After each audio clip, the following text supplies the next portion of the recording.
ายดีพี่น้องเลยมาไถนาเนี่ยแถวบ้านเจ้าแล้วบ่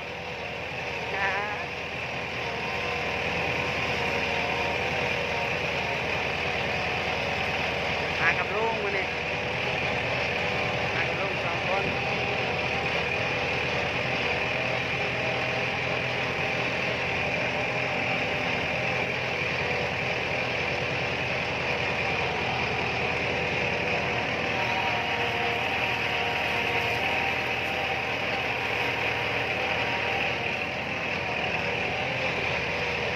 ลายตาเนี่ยเด้อพี่น้องเลย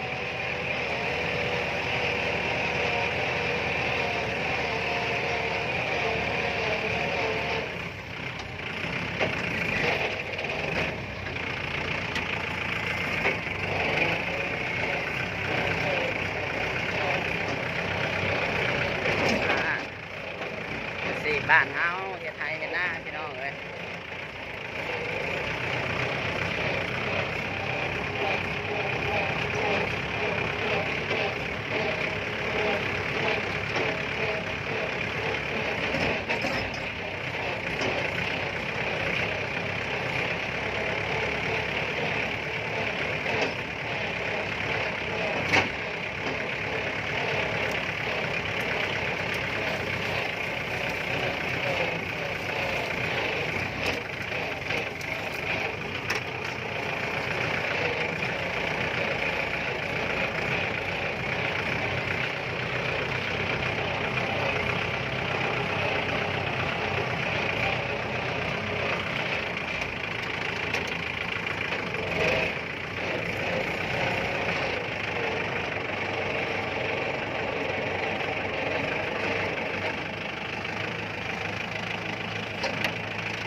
ยายข้าวเยี่ยแล้วผม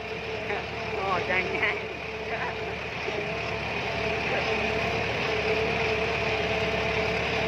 เฮ็ดหยังคือประเทศไชนาเขา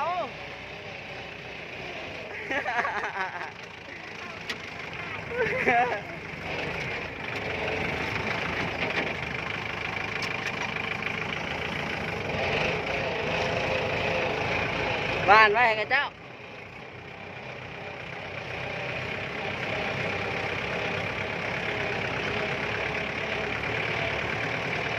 ย้อนแสงเด้อพี่น้องทั้งนี้